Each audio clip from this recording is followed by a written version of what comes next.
Hello दोस्तों, कैसे हैं आप लोग। स्वागत है आपका हमारे यूट्यूब चैनल पर। तो चलते हैं कहानी की ओर। यह बात उस समय की है जब मैं अपने गांव जा रहा था। मेरा गांव पहाड़ों के बीचों बीच में है। घनी आबादी से अलग थलग मेरे गांव में एक कच्ची सड़क है जिस पर केवल एक बस चलती है जो गांव से बाहर तक ले जाती है और लेके आती है। मैं अपनी नानी के घर गया हुआ था और वहीं से लौट रहा था। रात का समय था। बस ने मुझे गांव के बाहर उतारा था क्योंकि सड़क गांव के बाहर तक की थी और मेरा घर गांव के काफ़ी अंदर था। पर इसमें मुझे कोई फ़र्क नहीं पड़ता था क्योंकि इससे पहले भी मैं कई बार बस से सफ़र कर चुका हूँ। पर इस बार मैं काफ़ी देर रात गांव पहुँचा था। मैं अपना सामान उतारा और उठाकर अपने घर की तरफ बढ़ चला। उस समय रात के लगभग 12:30 बज रहे थे और जैसे कि आप जानते ही होंगे कि गांव में लोग जल्दी ही सो जाया करते हैं, तो वैसा ही था। पूरा गांव सुनसान पड़ा था। ऐसा लग रहा था मानो जैसे गांव नहीं कोई जंगल में आ गया हूँ।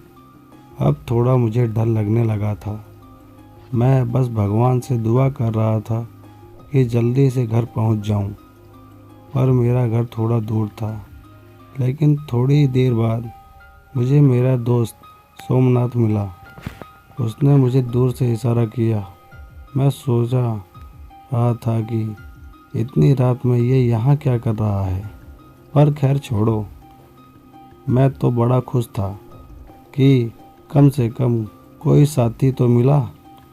अब मेरा डर कम हो गया क्योंकि इस सन्नाटे में चुप्पी तोड़ने के लिए कोई तो है मेरे साथ। उसने मेरे पास आके मेरा बैग उठाया और मेरे आगे आगे चलने लगा।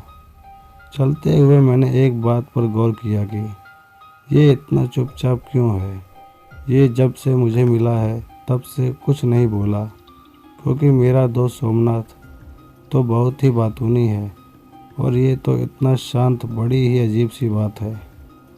मेरा घर बस थोड़ी ही दूर था पर अब वो एक दूसरा रास्ता लेके खेतों की तरफ बढ़ने लगा। मैंने उसे कहा, अरे भाई कहाँ जा रहा है?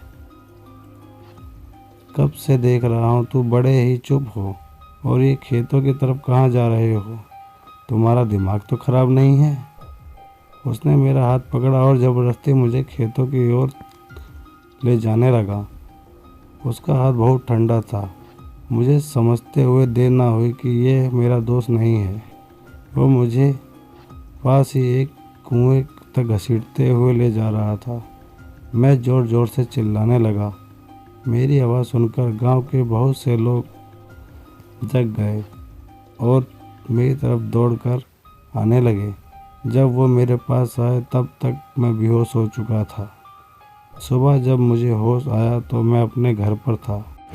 मुझे उठता देख सब घर वाले मेरे पास आ गए और बोले, तुम ठीक तो हो? तुम्हें क्या हो गया था?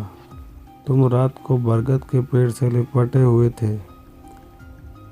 तुम्हारे साथ क्या हुआ था? मैंने उन्हें अपने साथ जो हुआ वो सब बताया। उस समय मेरा दोस्त सोमनाथ भी वहाँ था। वो बोला कि मैं तो रात को अपने घर पर सो रहा था। वो कौन था जो मेरे साथ कल रात को था?